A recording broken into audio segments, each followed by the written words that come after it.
Hi, എല്ലാവർക്കും നമസ്കാരം. 3 കിഡിലോസ്കി update ആണ് പറയാനുള്ളത്. എന്നെ സംബന്ധിച്ചിടത്തോളം ഏറ്റവും പ്രതീക്ഷയോടെ കാത്തിരിക്കുന്ന സിനിമകളും അതിൽ ഉണ്ട് എന്ന് വെച്ചാൽ നമ്മൾ സസ്പെൻസ് ഒന്നും വെക്കുന്നില്ല. 1 എമ്പുരാൻ, 2 മാർക്കോ, 3 മലയാള സിനിമയിലെ തന്നെ ഏറ്റവും വലിയ കംബാക്ക്. നമ്മൾ അത് പറഞ്ഞു തുടങ്ങാമെന്നാണ് ഞാൻ വിചാരിക്കുന്നത്.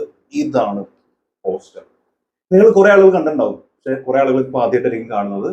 ആദ്യമായിട്ട് കാണുന്ന ആളുകൾ മറക്കാതെ കമന്റ് രേഖപ്പെടുത്തുക.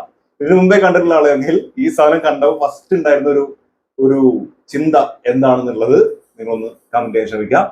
ആരാണ് നടൻ? ഒറ്റയടി കണ്ടാൽ മനസ്സിലാവില്ല, ഒന്നുകൂടെ സൂക്ഷിച്ചു നോക്കിയേ എന്ന് പറയുമ്പോഴേ മനസ്സിലാവുള്ളൂ. അമ്പിളിച്ചേട്ടനാണ്, നമ്മുടെ സ്വന്തം ജഗതി ശ്രീകുമാർ. പുള്ളി വല എന്ന് പറഞ്ഞ സിനിമയിലൂടെ തിരിച്ചു വരികയാണ്. ഇത് അജു വർഗീസ്, അതുപോലെ ഇതിന്റെ അരുൺ ചന്ദു, ഇതിന്റെ ഡയറക്ടർ, ഇവരൊക്കെ ഇത് പോസ്റ്റ് ചെയ്തിട്ടുണ്ട്. ആദ്യം താഴെ എഴുതിയിരിക്കുന്ന വാക്കുകൾ ഒന്ന് വായിക്കാം, അത് കറക്റ്റ് ആണെന്ന് എനിക്ക് തോന്നുന്നു. The master of comedy is back. Happy birthday to the legendary Jagathy Sreekumar. Happy birthday.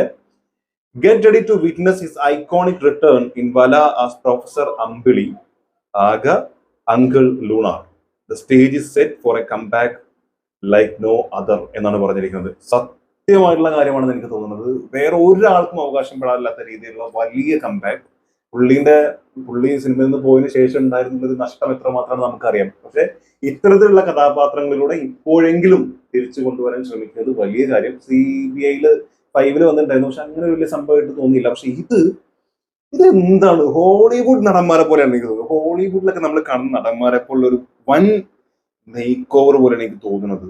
ഇത് ക്യാരക്ടർ സ്കെച്ച് പോലെ ചെയ്താണോ ഒറിജിനൽ എടുത്താണോ അതിനെ കുറിച്ചൊന്നും എനിക്കൊരു ഐഡിയ ഇല്ല കേട്ടോ. അതുകൊണ്ട് ഞാൻ അധികം പറയുന്നില്ല. പക്ഷെ ഇങ്ങനത്തെ ഒരു ലുക്കിലേക്ക് പുള്ളിക്കാരനെ വളരെ ഈസി ആയിട്ട് കൊണ്ടുവരാൻ പറ്റും. ഹെയർ സ്റ്റൈൽ, മുടിയൊക്കെ ഒരുപാടുള്ള ഹെയർ സ്റ്റൈൽ ആണെങ്കിലും ഡ്രസ്സിങ് ആണെങ്കിലും ശരിക്കും ഒരു ഹോളിവുഡ് സിനിമയിൽ നമ്മൾ കാണുന്ന ഏതോ ഒരു നടൻ അങ്ങനെയാണ് ഒറ്റ ലുക്കിൽ നോക്കിയാൽ വിചാരിക്കുക. ഞാനും അങ്ങനെയാണ് കരുതിയത്. പിന്നെയാണ് അജു വർഗീസ് ആണ് ഇത് പോസ്റ്റ് ചെയ്തിരിക്കുന്നത് വെച്ചിട്ടാണ് കറക്റ്റ് നോക്കിയത്. പിന്നെ വല എന്നുള്ളവിടെ കണ്ടപ്പോൾ സംഭവം മനസ്സിലായി.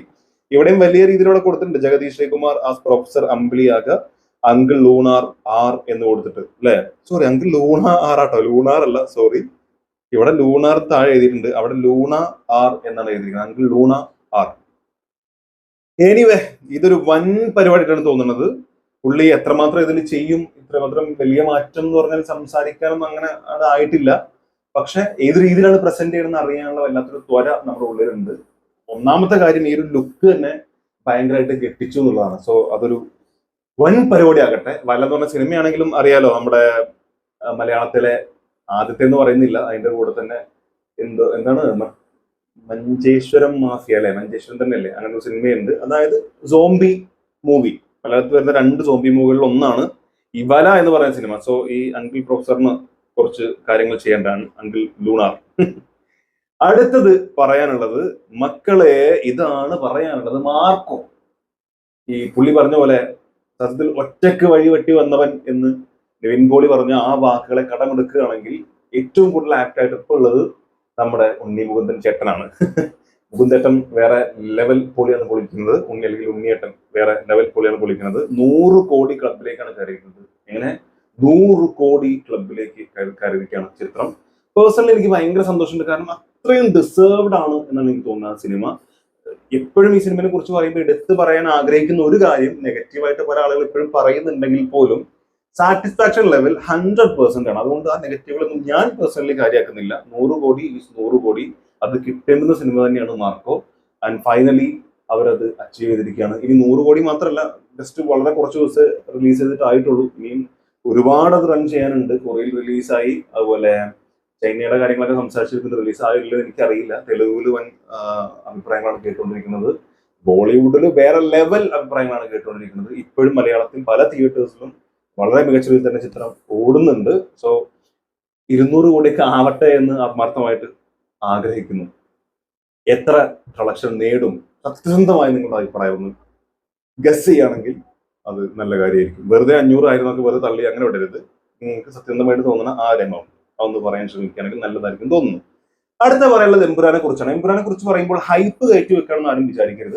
എമ്പുരാന്റെ കുറച്ച് അപ്ഡേറ്റ്സ്, അതുപോലെ കുറച്ച് ആളുകൾ പറഞ്ഞിട്ടുള്ള കുറച്ച് കാര്യങ്ങൾ, പിന്നെ ടോവിനോ ഐഡന്റിറ്റി എന്ന് പറഞ്ഞ സിനിമയുടെ ഇന്റർവ്യൂവിൽ പറഞ്ഞിട്ടുള്ള ഒരുപാട് കാര്യങ്ങൾ, ഇതൊക്കെ കണക്ട് ചെയ്ത് പലതരം അഭ്യൂഹങ്ങളും കേൾക്കുന്നുണ്ട്, പലതരം അഭിപ്രായങ്ങളും കേൾക്കുന്നുണ്ട്. അപ്പൊ നമ്മുടെ അതിലുള്ള ഒരു അഭിപ്രായം എന്താണെന്ന് പറയാ എന്നുള്ളതാണ്. ഒന്ന്, മോഹൻലാലിനെ കൊടുക്കാൻ, അതായത് ആരാധകർ ആഗ്രഹിക്കുന്ന മോഹൻലാലിനെ കൊടുക്കാൻ പൃഥ്വിരാജിന് അറിയാം എന്ന് പറഞ്ഞിരിക്കുന്ന ആന്റണി പെരുമ്പാവൂർ.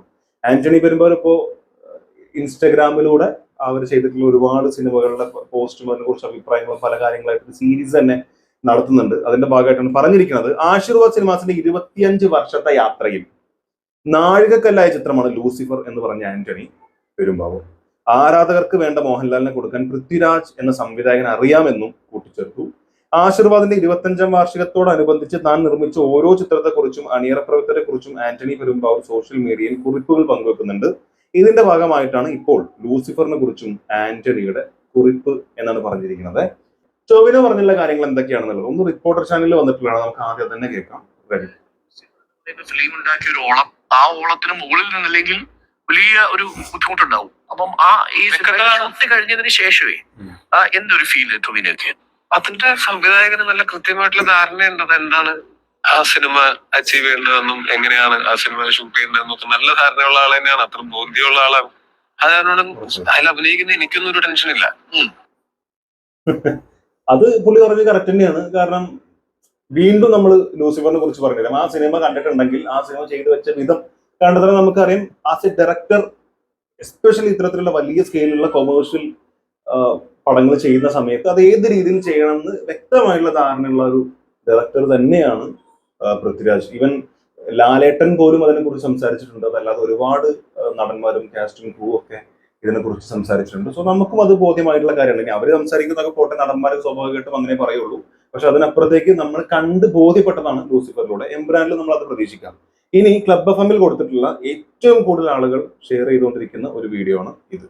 ഞാൻ കണ്ടിടത്തോളം അത് ലൂസിഫർ എന്നുള്ള സിനിമയേക്കാൾ വലിയൊരു സിനിമയാണ്. അതിന്റെ വലിപ്പത്തിനേക്കാളും കൂടുതൽ എനിക്ക് തോന്നുന്നു കുറെ അതിനേക്കാൾ കഥാപരമായിട്ടും ഇച്ചിരി ബിഗർ ക്യാൻവാസ്. അതിപ്പോ ലൂസിഫർ എന്നുള്ള സിനിമ തീരുന്ന പോയിന്റ് കണ്ടാൽ നിങ്ങൾക്ക് അറിയാമായിരിക്കുമല്ലോ, അവിടെ നിന്നാണല്ലോ എമ്പുരാൻ തുടങ്ങുന്നത്. അങ്ങനെ തന്നെയായിരിക്കും.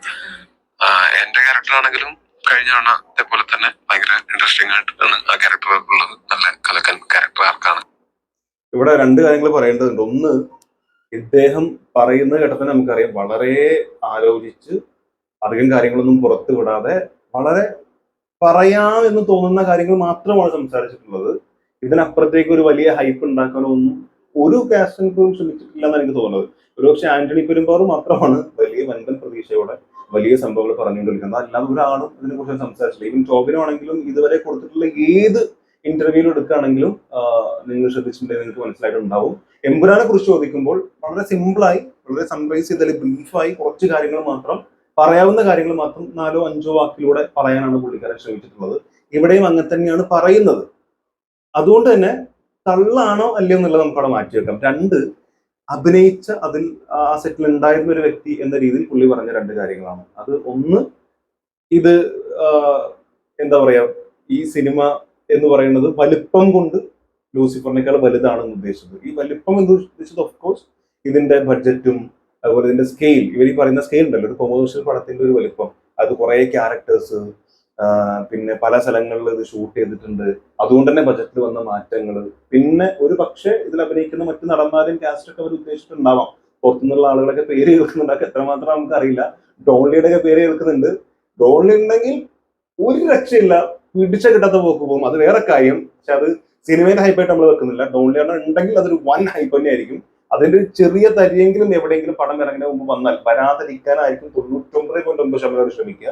പക്ഷെ ആ 0.001% വന്നാൽ പോലും പിടിച്ച കിട്ടാത്ത ഹൈപ്പിലേക്ക് പടം പോകും. മറ്റത് മാർക്കോ പെട്ടെന്നൊരു സമയത്ത് അങ്ങോട്ട് ചേരിയ പോലെ ഒരു ഒറ്റ കേരളമായിരിക്കും. അതും മോഹൻലാൽ പടം ഒരു തരത്തിലും അത് ആ ഹൈപ്പിനെ കൺട്രോൾ ചെയ്യാൻ ആർക്കും പറ്റില്ല എന്നുള്ളതാണ് എനിക്ക് തോന്നുന്നത്. അതിന് നിങ്ങളുടെ അഭിപ്രായം കൂടി ഒന്ന് കമന്റിൽ പറയൂ. അപ്പൊ അതൊക്കെ രണ്ട് പറഞ്ഞത് വലിപ്പത്തിനപ്പുറത്തേക്ക് സ്ക്രിപ്റ്റിലാണെങ്കിലും. സോ അതുകൊണ്ടാണ് ഞാൻ പറയുന്നത്, സ്ക്രിപ്റ്റ് വൈസ് ഉള്ള വലിപ്പമല്ല പുള്ളി പറഞ്ഞിട്ടുള്ളത്, ഈ ബജറ്റും അങ്ങനെയുള്ള കുറച്ച് കാര്യങ്ങളാണ്. സ്ക്രിപ്റ്റിലാണെങ്കിലും എംബ്രാൻ ലൂസിഫർ നിർത്തിയിട്ടുള്ള ഭാഗം അറിയാലോ, അതിന് അപ്പൊ അവിടെ നിന്നായിരിക്കും തീർച്ചയായിട്ടും തുടങ്ങുക. അപ്പോ അതിലും വലിപ്പം വന്നിട്ടുണ്ട് എന്നുള്ളത് തീർച്ചയായിട്ടും നമുക്കും അറിയാം. കാരണം ഇന്ദ്രജിത്തിന്റെ കഥാപാത്രം ഇനി എന്തൊക്കെ കണ്ടുപിടിക്കണം. പിന്നെ ഇയാള് എബ്രഹാം ഖുറൈശിക്ക് ഇയാൾ ആരാണ്? ഡോൺ ആണോ? അയാൾ വേറെ എന്തെങ്കിലും ചെയ്യുന്നുണ്ടോ? അയാൾക്ക് മുകളിൽ ആരെങ്കിലും ഉണ്ടോ? അല്ലെങ്കിൽ അയാളുടെ കീഴിൽ പ്രവർത്തിക്കുന്ന വമ്പൻ സ്രാവുകൾ ഇനി വേറെ വരാനുണ്ടോ?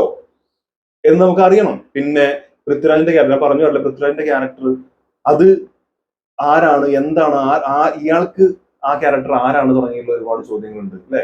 അപ്പൊ അതറിയണം. പിന്നെ ഇനി എന്താണ് ജിതിന് ജിതിൻ രാംദാസ് എന്താണ് സംഭവിക്കാൻ പോണത്? ഓഫ്കോഴ്സ് മുഖ്യമന്ത്രിയാണല്ലോ. അപ്പൊ എന്താണ് ഈ സംഭവിക്കാൻ പോണത്? ജിതിൻ രാംദാസും ടീമും ഇവിടെ എങ്ങനെ കാര്യങ്ങൾ കൈകാര്യം ചെയ്യും, അവിടെ ലാലേട്ടൻ എങ്ങനെ കൈകാര്യം ചെയ്യും, ലാലേട്ടൻ ഇതിലേക്ക് കണക്ട് ആവുമോ, കണക്ട് ആവുകയാണെങ്കിൽ അത് ഏത് രീതിയിലായിരിക്കും, ചിന്തിക്കാൻ ഒരുപാട് കാര്യങ്ങൾ ഇതിലുണ്ട്. സോ സ്ക്രിപ്റ്റ് വൈസ് ഓഫ്കോഴ്സ് അത് വേറെ ലെവലായിരിക്കും നിൽക്കുക. അതിന്റെ ഏറ്റവും വലിയ പ്രതീക്ഷ മുരളി ഗോപിയുടെ എഴുത്താണ്. വൻ എഴുത്താണ്, നല്ല ക്വാളിറ്റി എഴുത്താണ്. അത് ഒരുപാട് സിനിമകളോട് നമ്മൾ അറിഞ്ഞിട്ടുണ്ട്. ഈവൻ ടിയാൻ എന്ന് പറഞ്ഞ സിനിമ എന്ത് ഗംഭീര സിനിമയാണ്. അത് ഇറങ്ങിയ സമയത്ത് ആളുകൾക്ക് അത്ര വർക്കായി. പക്ഷെ ഈ കാലഘട്ടം നമ്മൾ ചിന്തിക്കുമ്പോൾ എത്ര വലിയ കാര്യം സംസാരിച്ചിരിക്കുന്നത്. ഒരു ഉദാഹരണം പറഞ്ഞാണ്, ലെഫ്റ്റ് അദ്ദേഹം തന്നെയാണെന്നാണ് എന്റെ വിശ്വാസം. അത് എത്രമാത്രം വലിയ സിനിമ. അങ്ങനെ പുള്ളി എഴുതിയിട്ടുള്ള പല സിനിമകളും നമ്മൾ എടുത്തു നോക്കിക്കഴിഞ്ഞാൽ അറിയാം അതിന്റെ വലിപ്പം എത്രമാത്രം ഉണ്ട്, ആ എഴുത്തിലെ ഒരു ക്വാളിറ്റി എത്രമാത്രം ഉണ്ടെന്നുള്ളത്. തീർച്ചയായിട്ടും ലൂസിഫറിനേക്കാളും വലിയ സിനിമ തന്നെയാണ് നമ്മൾ പ്രതീക്ഷിക്കുന്നത്. പിന്നെ ഈ സിനിമയ്ക്ക് 2ാം പാർട്ടോ 3ാം പാർട്ടോ വന്നേക്കാം എന്നുള്ള രീതിയിൽ ആദ്യം തന്നെ ഒരു സംസാരിച്ചിട്ടുണ്ട്. കാരണം എഴുതി വെക്കുമ്പോൾ തന്നെ ഏകദേശം ഇതിന്റെ ഫുൾ ഇതിൽ എന്റെ എവിടെ വരണം എന്നുള്ള ഒരു ഐഡിയ അദ്ദേഹത്തിന് ഉണ്ട്. അല്ല വെറുതെ ഒരു സിനിമ ഇറക്കിയിട്ട് ഇത് ഹിറ്റായി, ഇത് വലിയ കളക്ഷൻ നേടി, എന്നാൽ നമുക്കൊരു സെക്കൻഡ് പാർട്ട് എടുത്തേക്കാന്ന് വിചാരിച്ചിട്ടല്ല പൃഥ്വിരാജോ മുരളി ഗോപിയോ ഇതിനെ സമീപിച്ചിട്ടുള്ളത്. അവർക്ക് ഓൾറെഡി ഒരു എൻഡ്, തുടക്കവും എൻഡും അവസാനവും ഉണ്ട്. അതിന്റെ ഇടയിലെ കഴമ്പും കാര്യങ്ങളൊക്കെ അവരുടെ അടുത്ത് ഉണ്ട്. പക്ഷെ ഫസ്റ്റ് വിജയിക്കുകയാണെങ്കിലല്ലേ സെക്കൻഡ് സംഭവിക്കുള്ളൂ. അത് ഓഫ്കോഴ്സ് അങ്ങനെ സംഭവിക്കുള്ളൂ. സോ ഫസ്റ്റ് വിജയിച്ചു, ഇനി അടുത്ത ഘട്ടത്തിലേക്ക് കാലെടുത്ത് വെക്കാം എന്നുള്ളതാണ്. സോ സ്ക്രിപ്റ്റിലൊന്നും വേറെ കോംപ്രമൈസും കാര്യങ്ങളും ഉണ്ടാകും എനിക്ക് തോന്നുന്നില്ല. പിന്നെ ഫസ്റ്റ് ഇങ്ങനെ ഒരു വിജയം തന്നുകൊണ്ട് തന്നെ പൃഥ്വിരാജിനെ പോലെ ഇന്റലിജന്റ് ആയിട്ടുള്ള ഒരാൾ സെക്കൻഡ് ഒരുക്കുമ്പോൾ അതിൽ എന്തൊക്കെ വരുത്തണം, എന്തൊക്കെ ഡിഫറൻസ് വരുത്തണം, ഏതൊക്കെ കണക്ഷൻ കൊടുക്കണം എന്നുള്ളതിനൊക്കെ പക്ക ക്രിസ്റ്റൽ ക്ലിയർ ആയിട്ടുള്ള ഒരു വ്യൂ അദ്ദേഹത്തിന് ഉണ്ടാവും എന്നാണ് ഞാൻ വിശ്വസിക്കുന്നത്. എന്തായാലും എമ്പുരാൻ വലിയ സിനിമയാകട്ടെ. പിന്നെ എപ്പോഴും പറയാനുള്ളത് ഡോൺലി, അതേപോലെ ഡോണിയൻ, അതുപോലെ ഇക്വലൈസറിൽ നടൻ, അതിന്റെ പേര് എനിക്കറിയില്ല, ഇക്വലൈസറിൽ നടൻ, ഇവരൊക്കെ വലിയ സംഭവമായിട്ട് പറഞ്ഞു കേൾക്കുന്നുണ്ട്. ഇവരൊക്കെ ഉണ്ടോ ഇല്ല എന്നുള്ളത് സിനിമ കാണുമ്പോൾ അറിയാം. അവരുണ്ടാവട്ടെ, ഉണ്ടാവാതിരിക്കട്ടെ. നമുക്കതൊരു ലാലേട്ടൻ പടമാണ്, നമുക്കതൊരു പൃഥ്വിരാജ് ഡയറക്ട് ചെയ്യുന്ന മൂവിയാണ്, നമുക്കതൊരു ലൂസിഫറിന്റെ അടുത്ത പാർട്ടാണ്. നമ്മുടെ മുമ്പിൽ ഈ ജിതിൻ രാംദാസും എബ്രഹാം ഖുറൈഷിയും അതുപോലെ മൻസൂദ്, എന്താണ് പുള്ളിന്റെ ഫുൾ നെയിം, പൃഥ്വിരാജിന്റെ ആ ക്യാരക്ടറിന്റെ, അവരും ഇവരൊക്കെ ഉണ്ട്. അവരിനി എന്ത് കാണിക്കാൻ പോകുന്നു അത് അറിഞ്ഞാൽ മതി. അതിനപ്പുറത്തേക്കുള്ള ഹൈപ്പൊക്കെ അവിടെ നിൽക്കട്ടെ. അത് തിയേറ്ററിൽ ഉണ്ടെങ്കിൽ എക്സ്ട്രാ ബോണസുകൾ എൻജോയ് ചെയ്യും. അതിനപ്പുറത്തേക്കൊന്നും വലിയ ഹൈപ്പുകൾ കൊടുക്കാതിരിക്കുന്നതാണ് ബെറ്റർ എന്നാണ് തോന്നുന്നത്. ഹൈപ്പ് കൊണ്ട് ഒരു സിനിമ ഫ്ലോപ്പ് ആകാനൊന്നും പോകുന്നില്ല, അത് മറ്റൊരു സത്യം. എന്നിരുന്നാൽ പോലും കാണുമ്പോൾ കിട്ടുന്ന ഒരു ബൂസും പമ്പും സാധനങ്ങളുണ്ടല്ലോ, അത് വേറെ തന്നെയാണ്. അറിയാതെ കിട്ടുന്ന സർപ്രൈസുകൾ വേറെ തന്നെയാണ്. അത് ഒരാൾ നമുക്ക് സർപ്രൈസ് തരുമ്പോൾ ഇതില് വാച്ചാണ് എന്ന് പറഞ്ഞിട്ട് വെട്ടിയത് നമുക്കറിയാതെ വാച്ചാണെന്ന്, നമ്മുടെ വാച്ച് എങ്ങനെ ഉണ്ടെന്ന് അറിയാനുള്ള കൗതുകത്തോടെ തന്നെ എടുക്കുക. പക്ഷെ ഒന്നും അറിയാണ്ട് കിട്ടുമ്പോൾ ഇതിൽ എന്താ ഉള്ളത് എന്നുള്ളൊരു ഇതുണ്ട്. എന്നിട്ട് നമ്മൾ ആഗ്രഹിക്കുന്ന സാധനമാണെങ്കിൽ എന്തൊരു മാത്രം വലിയ ഒരു എക്സൈറ്റ്മെന്റ് ആയിരിക്കും. അതുപോലെ ഡോൺലി ഉണ്ട് എന്ന് പറഞ്ഞു കഴിഞ്ഞാൽ ഡോൺലി ഇത് എങ്ങനെ ചെയ്യും, ഡോൺലി ഇതിൽ ആരാണ്, ഡോൺലി വില്ലനാണോ ആശാനാണോ അനിയനാണോ തുടങ്ങിയുള്ള കാര്യങ്ങളേ ഉണ്ടാവുള്ളൂ. നേരെ മറിച്ച് ഡോൺലി ഉണ്ടോ ഇല്ല എന്നുള്ള കൺഫ്യൂഷനിൽ പോയി ഉണ്ട് എന്ന് അറിയുമ്പോൾ കിട്ടുന്ന ഒരു ഫീൽ ഭയങ്കരമായിരിക്കും എന്നുള്ളതാണ് ഞാൻ ഉദ്ദേശിച്ചത്. എനിക്ക് മനസ്സിലായിട്ടുണ്ട്, എനിക്ക് മനസ്സിലായിട്ട് എനിക്കറിയില്ല. മനസ്സിലായിട്ടുണ്ടെങ്കിൽ കമന്റിൽ അറിയിക്കാം, ഒരു ലൈക്ക് ഇടുക, സബ്സ്ക്രൈബ് കൂടി ചെയ്താൽ